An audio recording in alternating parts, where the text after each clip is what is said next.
Hola, buenos días. Nuevamente estamos en nuestra cuarta lección de nuestra escuela bíblica dominical que se encuentra en Primera de Pedro 3 del 8 al 17. Ya lo deben de tener listo, ya se les había mandado y ustedes tienen su revista. Y antes de comenzar, oremos. Te bendecimos, Padre, y te alabamos en esta mañana. Te damos gracias por habernos permitido un día más de vida. Pedimos que ahora, Señor, tu palabra sea expuesta, Señor, que tú hables a través de tu sierva. Y Padre, que sea de provecho para la vida espiritual de cada uno de los oyentes. Te lo pedimos y te lo agradecemos en el nombre de Cristo Jesús. Amén. Nuestra lección de hoy habla sobre la durabilidad de nuestra esperanza, lo que dura nuestra esperanza, hasta cuándo dura nuestra esperanza.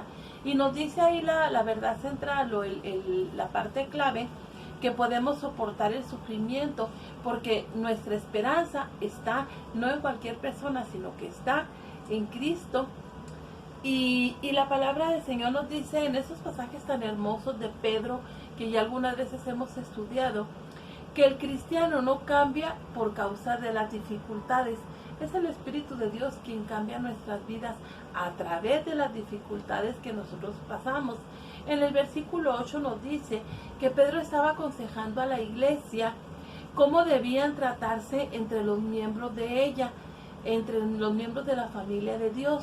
Dice que sean de un mismo sentir y que sean justos. ¿Acaso estaban sucediendo cosas en la iglesia que no estaban siendo de un mismo sentir y no estaban siendo justos?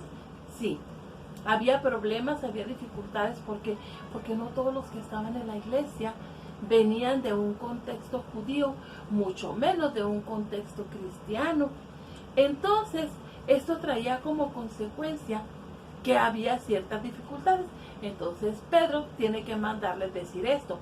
Ahora, no me digan que en nuestros días no sucede eso. Todos somos de un mismo sentir, no.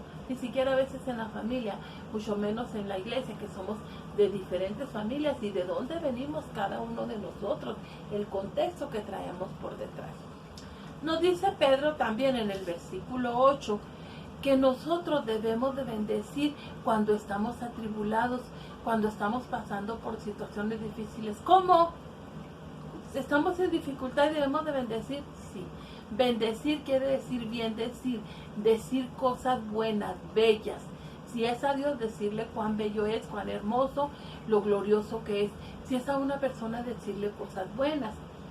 Pero los anima a que sean compasivos, o sea, que tuvieran compasión, que se amaran, y ahí está la clave en el amor, que fueran fraternalmente misericordiosos y amigables, que fueran entre ellos de esa manera.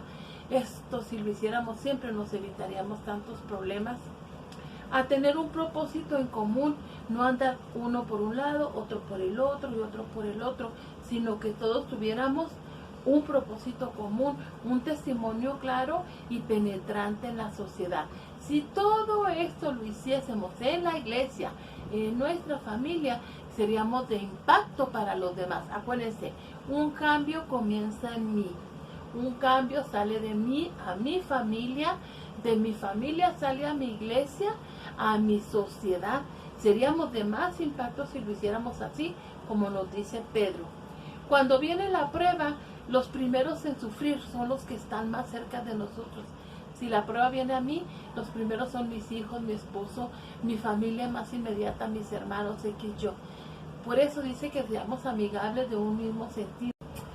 Pedro habla a una iglesia que está carente de madurez. Les dice, pudiendo darles a comer carnita, les estoy dando leche, porque no habían crecido. Piensa de ellos como infantes en la fe, una infancia espiritual, que no han crecido, que no han madurado. Muchas veces en la iglesia hay gente así, puede estar años en la iglesia y no madurar. Hay gente en nuestra sociedad que puede estar viejo y nunca maduró. Así estaba la iglesia. Los reta para que pongan sus prácticas y sus enseñanzas en Cristo, que practiquen la ley del amor y de la compasión. ¿Se acuerdan que hemos hablado de la ley del amor? La ley de ver primero por los otros y luego por nosotros mismos. Sobre todo, pedía que obedecieran a sus hermanos que habían sido llamados para heredar bendición.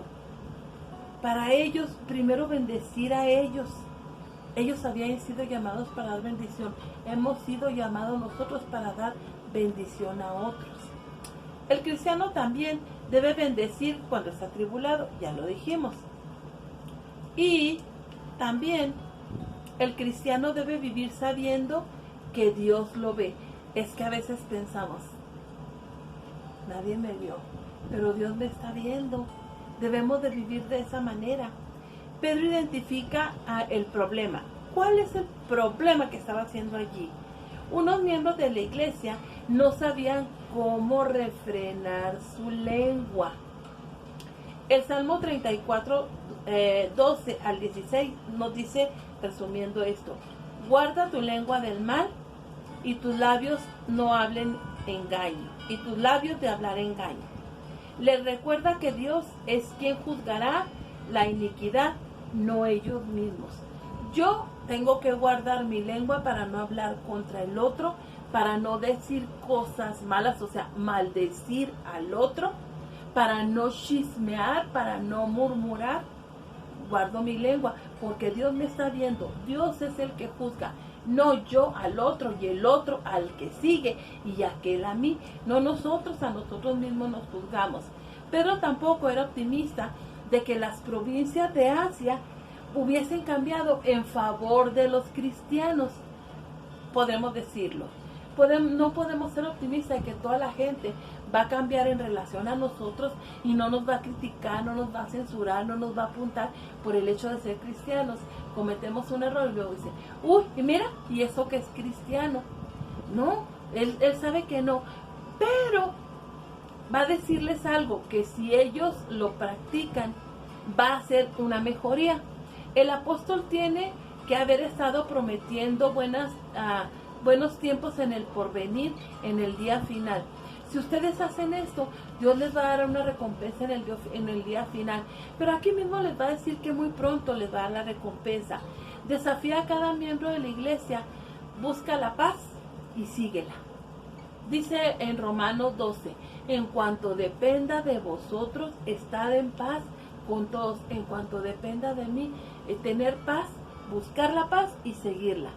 Desafía a cada miembro a buscar la paz y seguirla. El rostro del Señor está en contra de aquellos que hacen el mal. Cuidado, hermanos, esto me llamó la atención.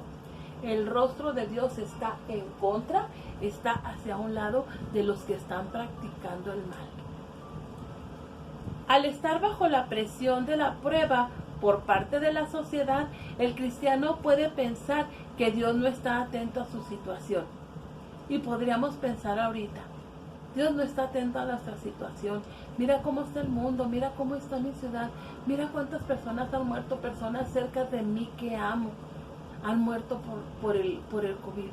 Y pensamos que Dios no está poniendo atención, que Dios no está en control, pero Dios sigue estando en su trono. Él sigue teniendo el control. Dios está consciente de cómo el mundo trata a su iglesia y cómo la iglesia se comporta en medio de las pruebas. Ok, Dios está viendo cómo aquellos están lastimando, están lacerando, criticando, rechazando a su iglesia, pero también está viendo cómo estamos nosotros respondiendo a esa situación. Pongamos atención a esto. Pedro ve la inversión de la vida como una doble ganancia. O sea, nosotros cómo nos comportamos con los demás, cómo vamos a invertir en los demás, una doble ganancia. ¿Por qué? Porque Pedro sigue el tema del mal y el sufrimiento perpetrado contra el creyente. Él sigue estando allí, hermanos, no los he dejado, sé que están sufriendo, por eso les estoy escribiendo, les estoy animando a seguir adelante. La esperanza que tenemos en Cristo en tiempos de prueba, cualquiera que sea la razón, esa esperanza debe de estar confiada en Cristo.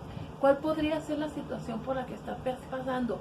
Quizás están hostigándolo en su trabajo, tal vez está siendo humillado, porque a veces uno es responsable, a mí me ha pasado, uno es responsable, es trabajador, es obediente, no falta, llega temprano y tiene privilegios, porque se lo gana en su trabajo, porque no vamos a robar tiempo, ni dinero, ni nada.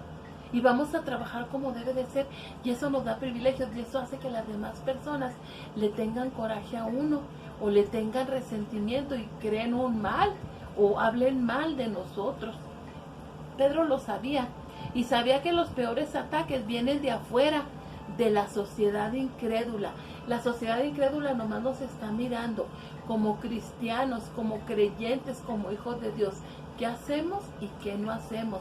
Para estarnos criticando, para excluirse del mal que están haciendo y no seguir a Cristo. Una pregunta retórica es una que nos reta. No necesariamente se tiene que contestar, aunque esa sí se puede contestar, pero nos está retando. ¿Quién les podrá hacer daño? Si Dios es con nosotros, dice la palabra de Dios, ¿quién contra nosotros? Nos podrán poner zancadillas, podrán decir de nosotros cuánta cosa y querer hacernos mal. Pero dice aquí, por supuesto que nadie nos puede dañar, porque dice un canto, tú eres escudo alrededor de mí. Y es el que me protege. Dice que de modo que si alguno está en Cristo, o sea que Cristo está alrededor de mí, nada me puede dañar. Aunque hay cosas que nos hacen daño, el cristiano está libre del ciclo de devolver mal por mal. Ah, ya me la hizo, ahora me la paga. Así como me la hizo, me la voy a cobrar. Nosotros no vamos a responder mal por mal. Vamos a regresar mal con un bien. El apóstol quiere que sus lectores se decidan a hacer el bien como un estilo de vida. Fíjense bien, como un estilo de vida. No como, ahora lo hago, mañana no. Ahora sí, porque estoy de ganas, porque me cae bien o por X, porque me conviene. No, que sea un estilo de vida hacer el bien a pesar de que nos causen mal. Pedro anima a los creyentes a no estar amedrentados, turbados, con miedo. Y sí, a veces estamos así, porque es tanta la hostigación que están haciendo contra nosotros, que llegamos a tener miedo. Hasta dicen los niños, se me revuelve el estómago, no quiero ir, cuando están sufriendo de bullying en la escuela, cuando es una materia difícil. Yo me acuerdo cuando estaba en la escuela, que venía un profesor de una materia difícil y se me volteaba el estómago. No, él no quiere que estemos así. Pedro sabe que los ataques continuarán. Eso no va a cesar mientras estemos aquí en esta vida. Los ataques de la gente incrédula, los ataques del enemigo van a venir a nosotros. Es continuo. No le ve un lado negativo a las experiencias difíciles de creyentes. Al contrario, lo va a transformar en algo positivo. Cada acto tiene dos posibles soluciones. Fíjense bien, si nos hacen un mal, nosotros respondemos con un bien, puede haber dos posibles respuestas. La primera sería que la persona sea transformada por el acto de bondad que nosotros hicimos para ella. ¿Y cuántas veces ha sucedido que por hacer un bien, esperando ellos un mal, la persona ha venido a Cristo y se ha convertido al Señor? O puede ser también, y segundo caso, que si la persona no cambia, Dios me bendice a mí por haber actuado de la manera correcta. Por eso les decía hace rato, no es una experiencia que Dios nos va a dar allá en el cielo como una recompensa. No, aquí mismo, si yo hago un bien, en lugar de responder con un mal, yo voy a recibir una recompensa. Cualquiera que sea el resultado, sabemos que estamos bien con Dios si actuamos con bondad. Y estando bien con Dios, Dios está con nosotros. Pedro los amonesta a no tener temor ni amedrentarse. ¿A qué se refiere? A la intimidación que la sociedad puede producir en el corazón de nosotros los cristianos como de los hermanos que estaban en Asia. Aquí tenemos una prueba segura para evaluar la madurez de nosotros como cristianos. Si estamos respondiendo mal por mal, nuestra madurez está hacia abajo. Pero si estamos respondiendo un mal con un bien, hemos madurado espiritualmente y ya no necesitamos la lechita, sino que ya podemos comer carne, como decía Pedro. Ser amables en el intercambio con los inconversos. ¿Cómo? Una de las cosas intimidatorias para el creyente es testificar la fe que tiene en Jesús. dar razón de mi fe, testificarles a otros que no conocen del Señor. Dios usará la bondad que nosotros hagamos hacia los demás para despertar el interés de algunas personas para que nosotros podamos presentar el Evangelio. Y el creyente tiene que estar listo siempre para compartir de la fe en que hemos creído nosotros. Debemos de estar listos. ¿Cómo? Preparándonos con la palabra de Dios, leyendo la palabra de Dios, empapándonos de ella. Pero los anima a santificar sus corazones. Y ya dijimos en lecciones anteriores que es santificar, poner aparte algo para la gloria, para el uso de Dios. Mi corazón, ponerlo en el lugar correcto con las intenciones correctas para servir a Dios. Y entonces voy a hacer de impacto para los demás. Debemos de estar siempre preparados para compartir el Evangelio, porque la oportunidad puede presentarse en cualquier momento. En cualquier momento, y en lugar de estar platicando, ay, qué mal clima, ay, cuando no es esto, cuando no es lo otro, demos razón de nuestra fe. Listos para presentar defensa. Los pensamientos deben de estar bien preparados, así como el corazón. Una defensa sería una defensa en forma que formal de la fe. Una defensa siempre implica, puede ser hostilidad, puede ser conflicto. Pero aquí nos dice que el cristiano presenta su causa con mansedumbre, con gentileza y con respeto. No vamos a ir a ofenderlos. Es que los ídolos que tú tienes de barro, de yeso, son hechos por hombres y humillando a la gente. No, vamos a ir con gentileza. Pedro entiende que cuando nuestro testimonio sufre por causa de que la gente nos está diciendo, los malhechores toman como ocasión para murmurar con el fin de poner el evangelio en vergüenza. O sea, lo que yo hago, que no está correcto, puede ser causa para que el otro hable mal del evangelio y seamos avergonzados. Los ataques contra el evangelio nunca van a terminar porque el enemigo no quiere soltar a la gente de sus manos. Nosotros tenemos que presentar esa defensa.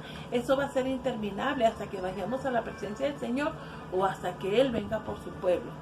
Pedro profetiza que al final todos los malhechores van a ser avergonzados. ¿Por qué van a ser avergonzados? Porque la Biblia reconoce, fíjense bien, hermanos, que hay tiempos cuando el injusto gana la batalla.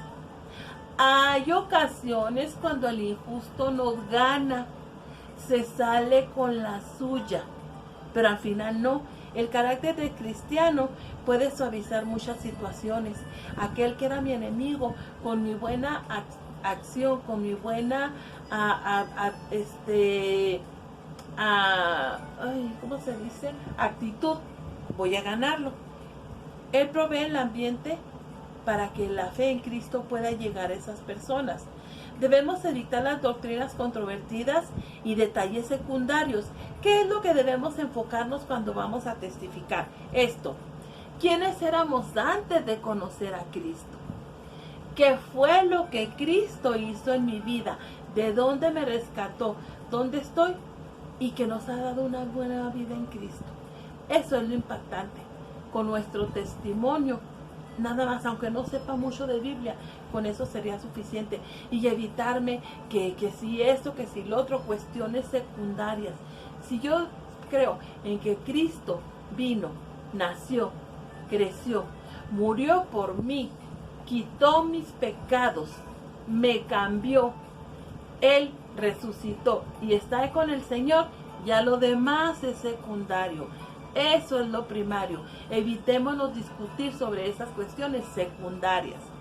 Tampoco olvidar testificar de la esperanza viva que tenemos de la vida eterna en Cristo, que vamos a gozar allá en las moradas celestiales en la presencia de Cristo. Cuando la oposición crece por odio al Evangelio, debemos estar preparados para cualquier tribulación que el enemigo desate. Debemos confiar en que Dios permite tales dificultades, pero lo hace para cumplir los propósitos buenos en la santificación de los creyentes. No devolviendo mal por mal, sino mal por bien, para hacer de buen testimonio, y lo que ellos alegan de nosotros como malhechores, se desdigan por la obra de Cristo en mi vida. Las circunstancias no me cambian a mí. Es Dios, es Jesús, es el Espíritu Santo quien me cambia, para que yo sea de testimonio a los demás y ellos puedan creer en Jesús. Y lo que murmuran de mí como malhechor, se echa abajo. Vamos a despedirnos. Padre, te bendecimos porque tú has permitido que presentemos tu palabra. Pedimos que cause el impacto que tu Espíritu Santo hará en los corazones de cada uno de los que estuvieron escuchando. Bendice a todos y cada uno de ellos. Cuídales de cualquier mal. Aléjalos del mal, Señor. Cuídalos de esa situación tan difícil que estamos viviendo. Provee lo que ellos necesitan, Señor. Y que tu Espíritu Santo y el Señor Jesús vengan a morar en la vida de aquellos que aún no te conocen. En el nombre de Jesús te pedimos y te bendecimos. Amén. Que el Señor les bendiga, hermanos.